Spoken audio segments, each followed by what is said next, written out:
Well, that was a tough road loss for the Golden State Warriors, but with 3 games remaining in the season, Kylen Mills and I are going to bring to you some potential silver linings in this loss. We'll get into that and so much more next. This is Locked On Warriors. You are Locked On Warriors, your daily Golden State Warriors podcast. Part of the Locked On Podcast Network, your team every day.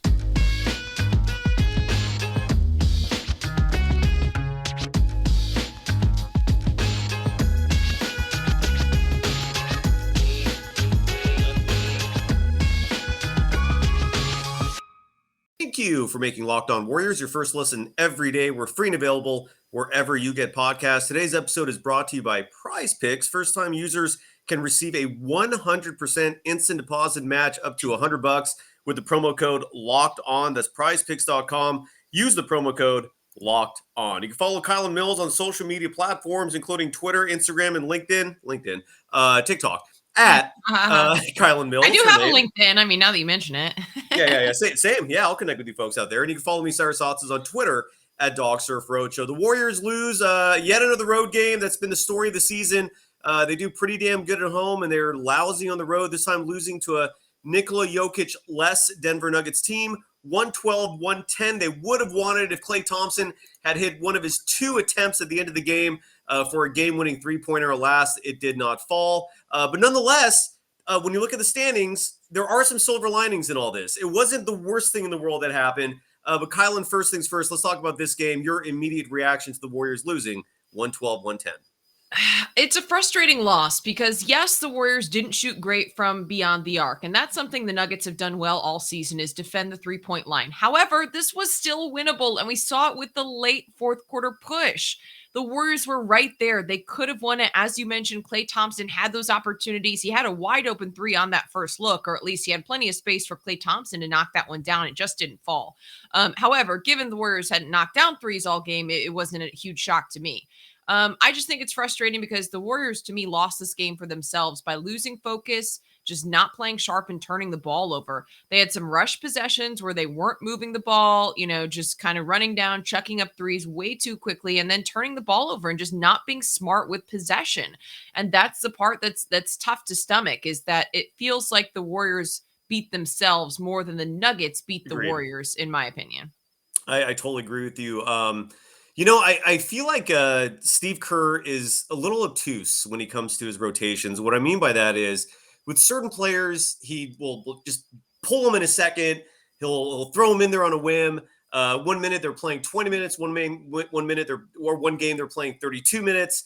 Whereas other players, nothing can go wrong unless they do just random things. And what I mean by that is, of course, the player that I unfortunately talk about a lot here, Anthony Lamb, tonight, he actually only played 15 minutes. But it wasn't missed threes that took him out of the game. He was 0 for 2 from beyond the arc. It wasn't questionable defense. Draymond Green was caught on camera lecturing him over a missed defensive assignment. No, it was a turnover. It was his second turnover of the game. He committed a turnover. I think it was a bad pass. Second later, he's out of the game. All right. So with Anthony Lamb, he cannot commit turnovers. Anything else, Steve Kerr will leave him in no matter what. But if it's a turnover, he's out. But what made it even more precarious is when he took Lamb out of the game in the fourth quarter, he replaced him with Dante DiVincenzo, and we had a 4-guard lineup out there with Kevon Looney. That's a lineup that hasn't worked before, and it was not a lineup that worked tonight. And then there's other players, obviously the veterans will get as big of a leash as possible. Draymond Green has been a turnover machine lately. He had 4 more tonight. Just not a good game from him overall. I mean, you don't really rely on the offensive numbers to judge him, but it wasn't good offensively. He was 2 for 7 from the field, did have 9 rebounds and 7 assists, but even defensively, there were times where Aaron Gordon was just beating him. The Nuggets had this other guy I'd never even heard of until tonight, Peyton Watson, who played 20 minutes filling in for Jokic. It was just eating the Warriors up alive because he's actually tall. And then the splash party was just a total dud. Steph, Klay, who missed the game winner, and Jordan Poole, none of them were shooting good from 3. Steph was 2 of 14 from beyond the arc, a horrible shooting night. Klay Thompson, 5 of 16 from beyond the arc. And then Jordan Poole didn't make a single 3. He was 0 for 3. Your reaction to everything I just dropped on you right there? I feel like I said a lot. Yeah, and I think that what some people are dropping in the comments is true, that Steph and Klay do also need to take some accountability for this loss. I mean, I think you pointed out a couple of terrible turnovers. I mean, terrible turnovers across the board, but specifically Anthony Lamb had a pair that were just brutal.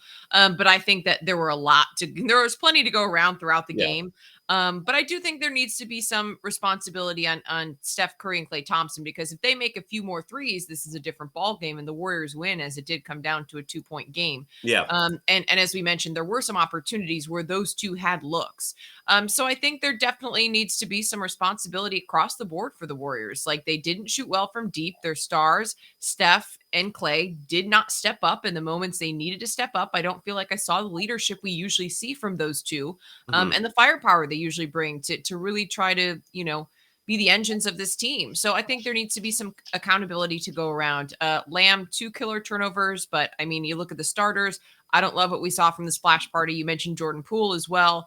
So I don't think there's necessarily one person, one player, one or two things you can point at. There was a multitude of issues that led to the Warriors losing this game, and they still were in it. It was still a 2-point game, which is the crazy thing, despite lacking execution, lacking focus, lacking, in a number of areas of the game. So the fact that it was a 2-point game, honestly, is kind of a positive. Now, the Nuggets didn't have Nikola Jokic, so this is not the team the Warriors would face should these two meet in the playoffs.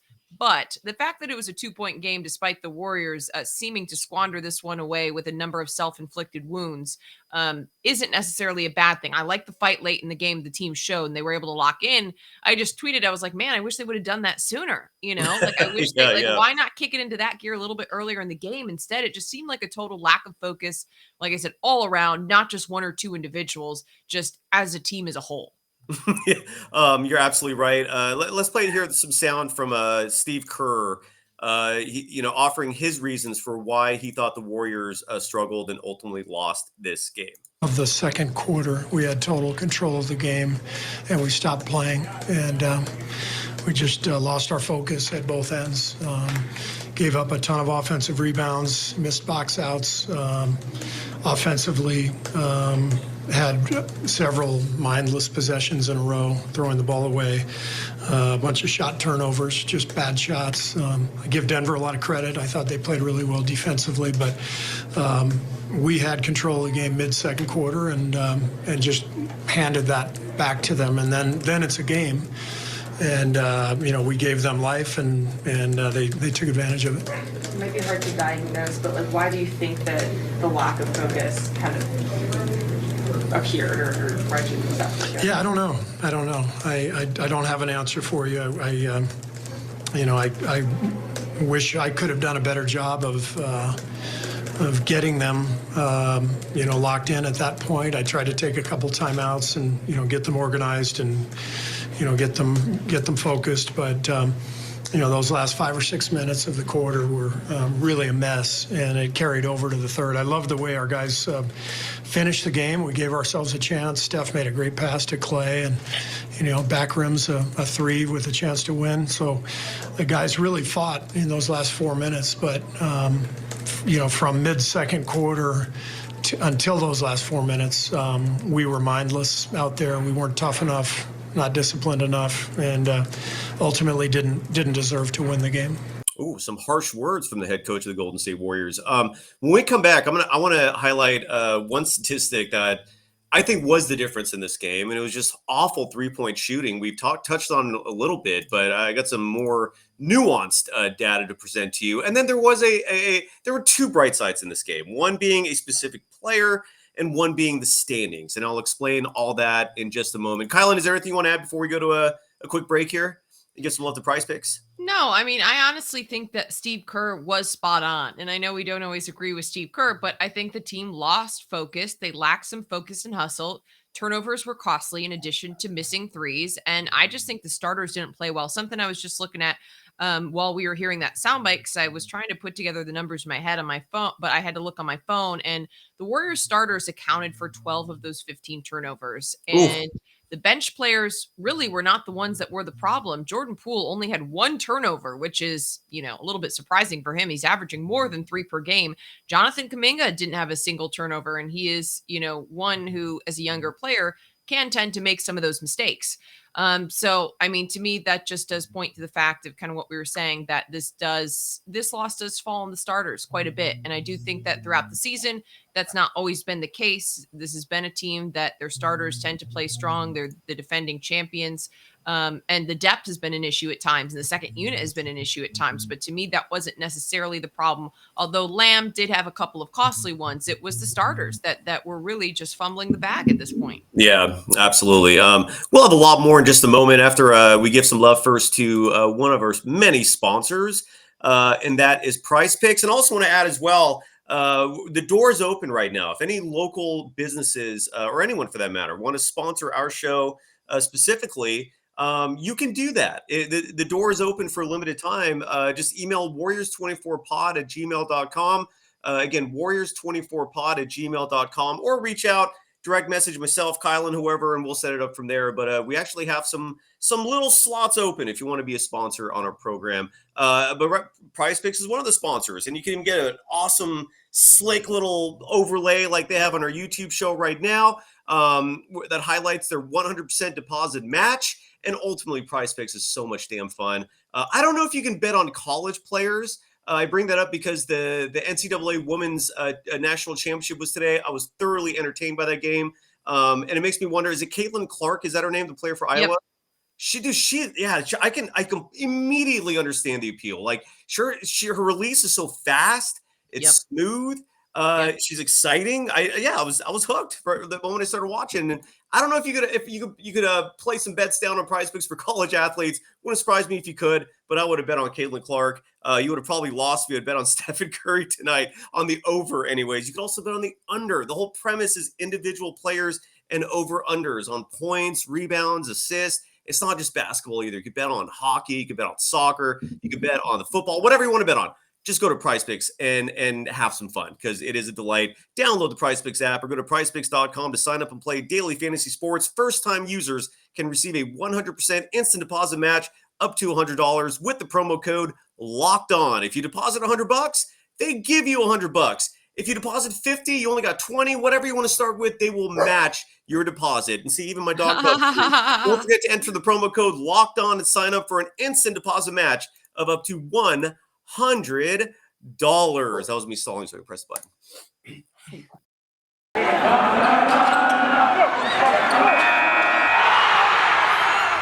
You are Locked On Warriors, your daily Golden State Warriors podcast.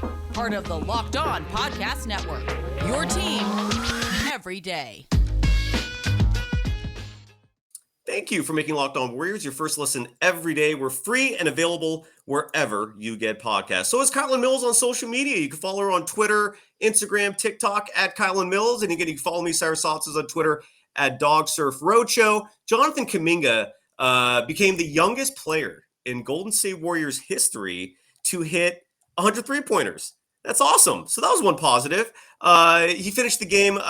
He only played 22 minutes. And this is where there was a substitution in the fourth quarter I was talking about where Steve Kerr pulled out Anthony Lamb because of that second turnover just immediately and replaced him with Dante DiVincenzo. And it was a moment like that where I don't understand why Steve Kerr does not look at his bench and just sees Jonathan Kaminga for this athletic 6'8" freak that he is and put him in there. I mean, the data overwhelmingly shows that the more he plays, the more they win. When he plays 25 plus minutes in a game since New Year, the Warriors win over 70% of the time. So what happens tonight? He plays 22 minutes, 36 seconds, was 3 for 5 from the field, 1 for 2 from 3. I thought was playing solid defense, and defense they needed. Aaron Gordon was just eating the Warriors up in this game tonight. Kaminga was one of the very few people who could have at least tried to neutralize that. But again, he didn't get the run that I've been advocating for all season. Finished the game with 9 points. Your reaction, Kylen, to young 20-year-old Jonathan Kaminga. What did you see from him tonight? First of all, I think it's awesome that Jonathan Kaminga has become the youngest Warrior to reach 100 three-pointers, considering you've got a couple of the best three-point shooters in the game on this roster who played with this team at a young age. That's kind of crazy. I mean, I feel like JK's ability to hit the long shot is overlooked a little bit. Now, he's still developing it. I mean, he's still right around, I think, 33, 34%, but still, for a big like he is and a young player, I think that could continue to go up. So I'm excited. to see what happens with Jonathan Kaminga. I would have liked to see him get more minutes as well. I think he's going to be the key piece, and I've said this, especially throughout the second half of the season. Jonathan Kaminga is the X factor off the bench. I thought he played solid defense. You know who I actually thought was surprisingly invisible was Gary Payton II, and he was Yeah. very limited in his minutes as well. I was curious if that was something that was pre-planned, that, he's not full go at this point, or even if he's not full go, that they're just restricting or keeping an eye on minutes to try to keep him healthy since he's just coming back from that injury. But he only played 11 minutes. That surprised me. 2 points, and I thought he was kind of a non-factor. So just while we're talking about defense, that kind of just popped in my head. But Jonathan Kaminga, I thought, played solid. I wouldn't have minded seeing him get more minutes. When he's hot, I think that the Warriors go. And as you mentioned, just looking at the correlation between Warriors winning, Jonathan Kaminga minutes, and Jonathan Kaminga points, I think there's definitely a direct relationship there. And that when he plays well off the bench and he has big games, the Warriors win. I mean, there's no question to me. So, I thought that he looked good. He looked fine in the minutes he was in, but, let's try to get him some more. I would not be opposed to that as we approach these final 3 games. They need his athleticism and his defense, especially if Andrew Wiggins isn't back. And that's one thing I've been pointing out a lot, is that if Wiggins isn't back, Jonathan Kaminga does help fill some of that role. He's not the same as Andrew Wiggins, but he does have some of the traits and the ability to defend in a similar way with the length that Andrew Wiggins had. Yeah, and I personally, from just the eye test, I thought one issue Gary Payton II had tonight was, as good of a defender as he is, and it was great seeing him on Jamal Murray, for example. The 2 players that were just eating the Warriors up, they were just absolutely slaughtering them, were Michael Porter Jr., who stands 6'9", 6'10". He played huge, 30. Yep. Yeah, he's huge. He played 34 minutes, scored 29 points, was 4 for 8 from 3. There isn't much Gary Payton II can do against a player like him. And then Aaron Gordon, who is also 6'10", 6'11", another relatively large human being. Gary Payton II is, 6'2", 6'3"? There's only so much he can do. And so he was kind of limited tonight, given that the Warriors are just getting killed when it comes to size. I just, and this is one of those moments where adjustments I feel like were needed. Like the players with more size, like a Jonathan Kaminga, could have been used more. But at the same time, it's just when your best players are turning it over at the clip that they're turning it over, there just isn't much you could do. I think a lot of people are focused and curious about the standings, because we had a lot of games tonight. And so the standings are just changing almost daily. I know. I'm always checking scores now, because it's like, Yeah. the Warriors, did they win? Did they lose? Because sometimes the standings don't update right away. I mean, it's an absolute dogfight in the Wild West. So it's crazy. Like, this last week's going to be crazy. Like, I wouldn't be surprised if we see a lot of movement. You've got to be checking scores like every freaking day. Yeah. So give us the lowdown, Cy, because All right. Why don't we do this? Why don't we just go through a commercial read real quick here? We'll call it a tease, and then we'll just be ad-free the rest of the way, and we'll talk about what's going on in the NBA and where the Warriors are with 3 games remaining. Because even though they lost tonight, if there was ever a night for them to lose a game, I feel like tonight was it. And I will explain why in just a moment after we talk about Built Bar, a yummy snack that I still owe Kylen like a year later. It will come someday, Kylen. I promise. You won't know when. It'll just magically show up, and then you'll be like, he finally came through. It was only a year later. Built Bars are look, they're yummy snacks. I was using them largely to lose weight, because one of the many awesome things about Built Bars is they pack in an average 16, 17 grams of protein, yet simultaneously they only have about 130 calories, and they only have 4 grams of sugar, despite having flavors like churro, cookies and cream. You get such minimal amounts of sugar, and sugar is a toxin, folks. It's a carcinogen. It turns directly into fat. And so if you're trying to lose weight, and if you're trying to build muscle, Built is absolutely the way to go. You can go to built.com to find their all of their flavors, and maybe order a sample pack if you've never ordered one before, or go check them out in stores. And they're available in Walmart and at Sam's Club. Go check it out. Built Bar. It's yummy. You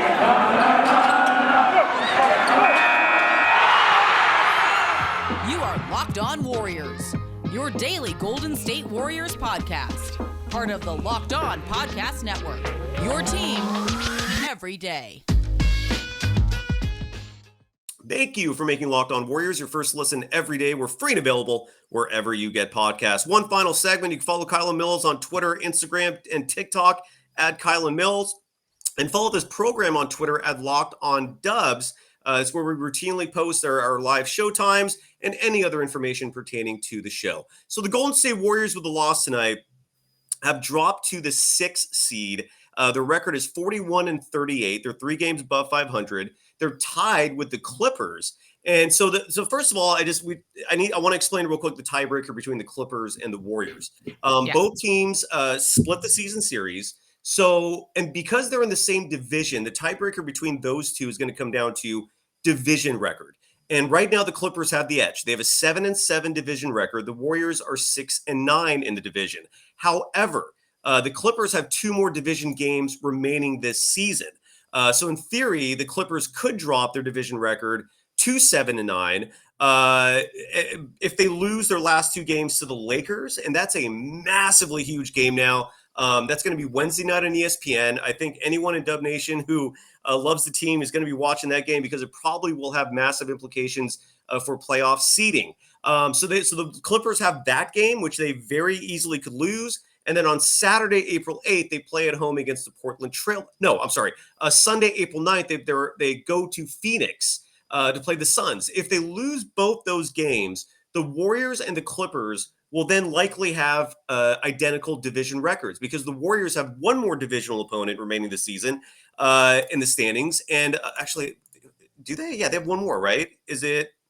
Hold on. I lost my schedule here for a second. Am I explaining everything so far clearly? Yeah, that makes sense. Okay, so the Warriors' last 3 games this year are going to be against Oklahoma City, Sacramento on Friday, and then Portland. If the Warriors win that Sacramento game, and if the Clippers lose their 2 divisional games to Phoenix and to the Lakers, then the tiebreaker between those 2 teams is going to be their win-loss record against playoff teams. That I don't know who's going to calculate that, but that's where that tiebreaker is going to come down to potentially. Right now, the Clippers have it.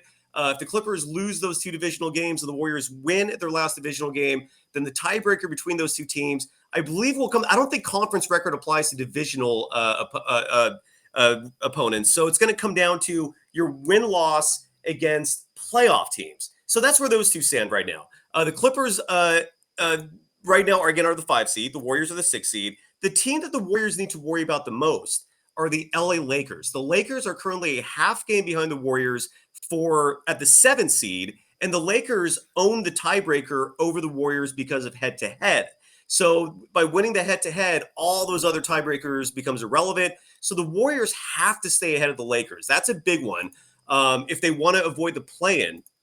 And the Lakers are surging right now. And then the Lakers have 4 games remaining this season. They're at Utah on Tuesday. They're at the LA Clippers on Wednesday. Again, this sort of right? They both play at Staples Center. But that's going to be the second of a back-to-back. So that kind of favors the Warriors in that regard.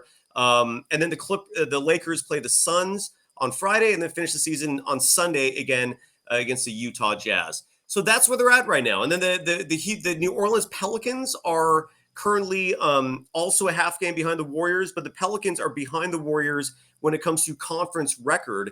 That is the tiebreaker between those 2. Actually, you know what? After tonight, that changed. So the Warriors have to worry about the Pelicans a little bit as well because the Warriors conference record just took a dip losing to the Nuggets tonight. So the Warriors have to fend those 2 teams off. That's what they're worried about the most. And then they have a 2-game lead over the Timberwolves right now. The Timberwolves are flailing. I don't think the Warriors are too worried about them right now, again, because of that 2-game lead. And that's really what's left. I don't think the Warriors can catch the Phoenix Suns. The Warriors trail Phoenix by 2.5 games. Phoenix also owns the tiebreaker. So that might actually be official at this point. So it's going to be either the 5 seed, the 6 seed, maybe the 7 or 8 seed. And I'm basing this largely on the Warriors winning either all 3 of their remaining games or at least winning 2 of their 3 remaining games. They have 1 more road game on the season that is going to be, or 2 more road games, at Sacramento and then at Portland to finish the season. Anything you want to add to that or any questions, Kylen? I hope I explained that clearly. No, I mean, you did. The entire thing is a little bit confusing just because of how much movement there could potentially be. But the one thing that just keeps popping up in my mind, anyone who's been a competitive athlete will tell you, most current competitive athletes and coaches will tell you, you've got to focus on the things that you can control and doing everything in your power to win out. And that's where the Warriors are at right now. Yes, a lot of different things could happen in terms of all these tiebreakers, all these teams that are in the mix from the 5 to 8 spot.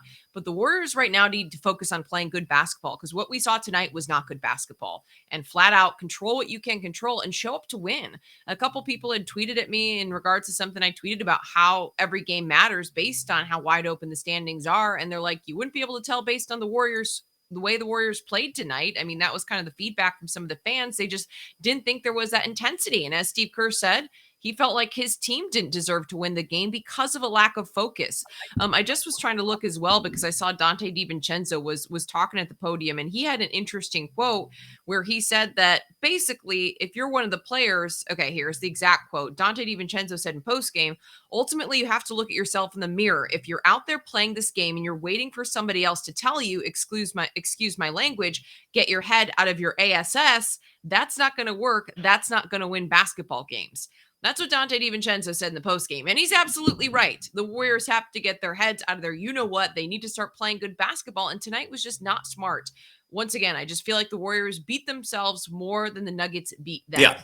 So from here on out, with the way these standings are, how wide open it is, the Warriors need to focus on what they can control, and that's playing good, smart basketball, not any of the stupid turnover crap that we saw tonight. I mean, flat out. Yeah. So, I think if they win out, then you feel good about where you stand. If you lose, if you drop one of these games you shouldn't drop, or maybe even two, then, there's no one to blame but yourselves. There's nothing else you can do but look in the mirror. So for the Warriors, it's got to be a complete focus every single game on playing good basketball. There also is hope, potentially, someone mentioned this in the chat, the Kings maybe don't play everyone in that final game, given if their spot's pretty solidified. So that would maybe help the Warriors, because that's the one opponent that I would say, I mean, you've got the Thunders.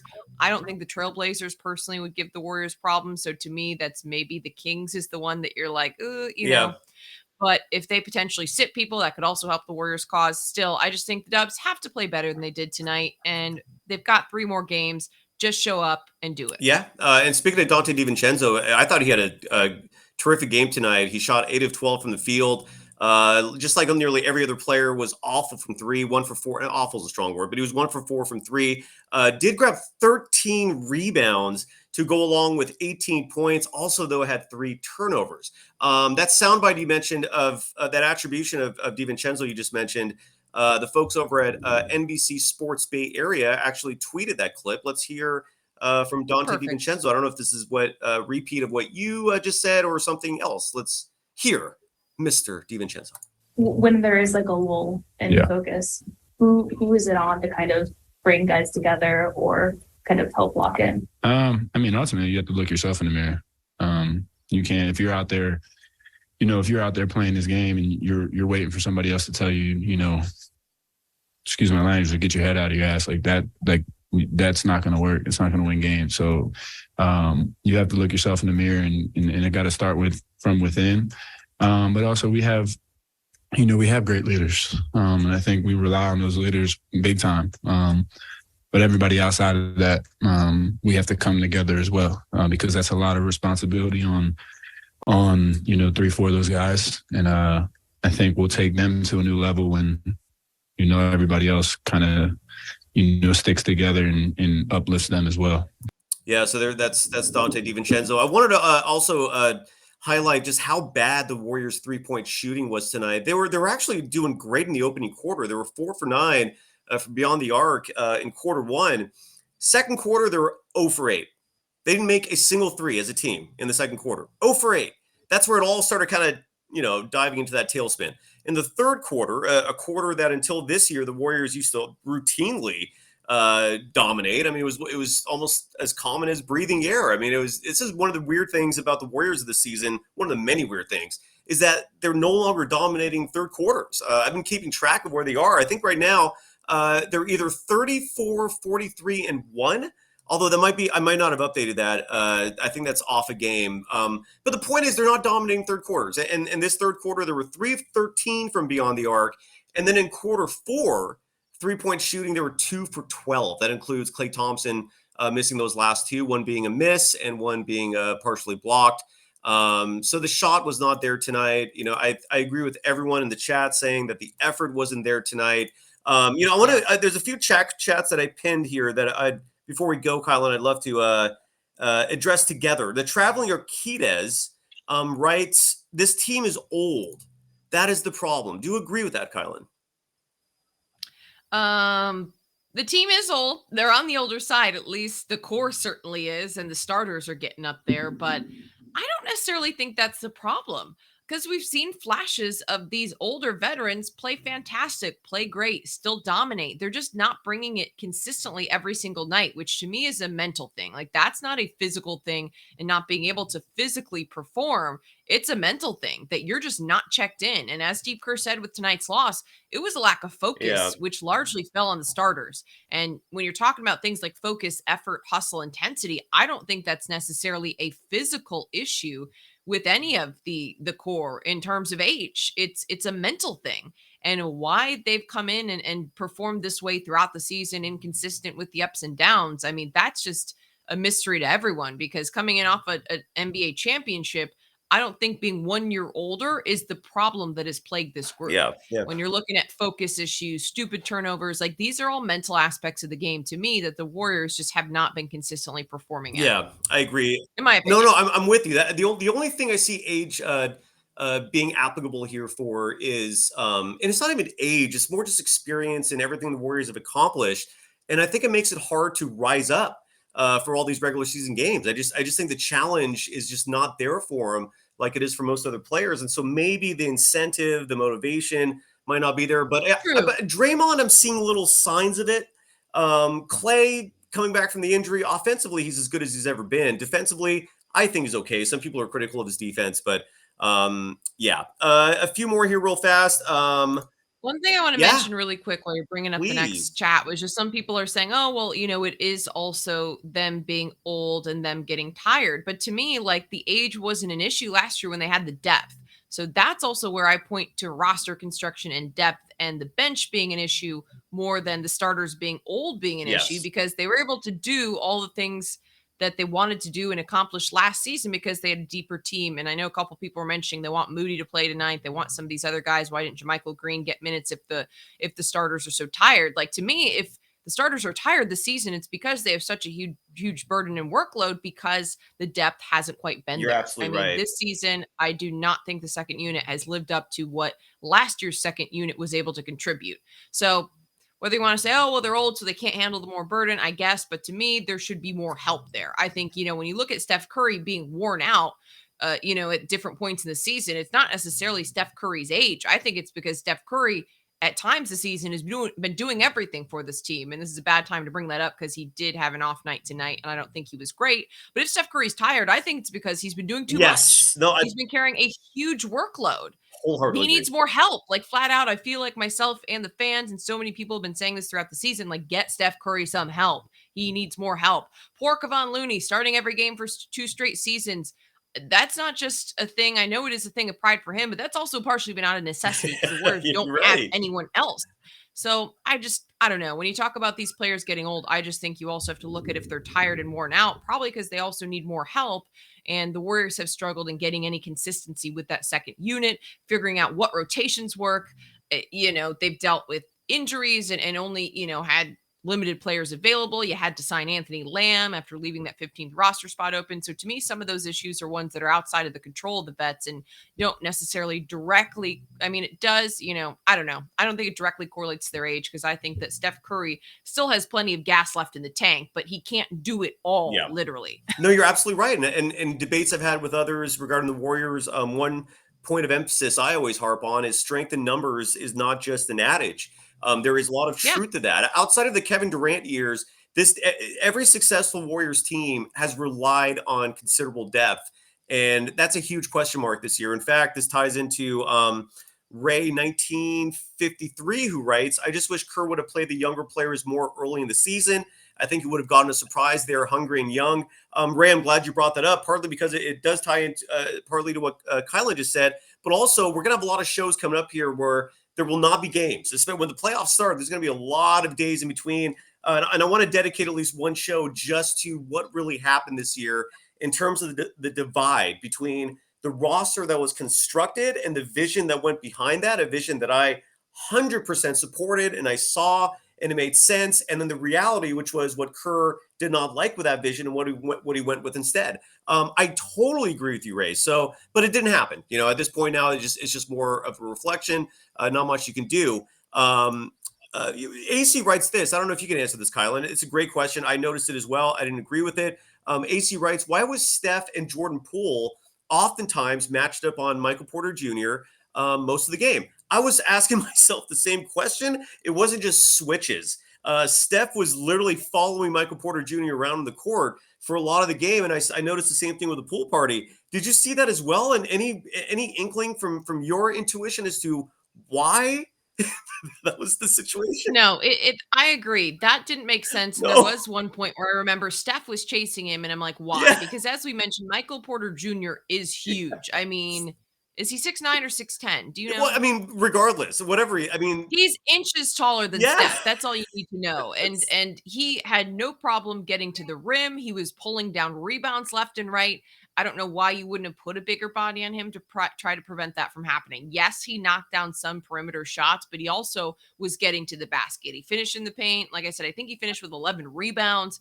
So that doesn't make sense when you've got a player with so much size like him. I mean, a Steph and JP matchup is just not going to work out in the favor of the Warriors. So I don't know. It's a strange situation. To me, this is a game where you needed Andrew Wiggins, though. Like Wiggins would be the prime player to match up with an MPJ. Yeah. So unfortunate that he wasn't here.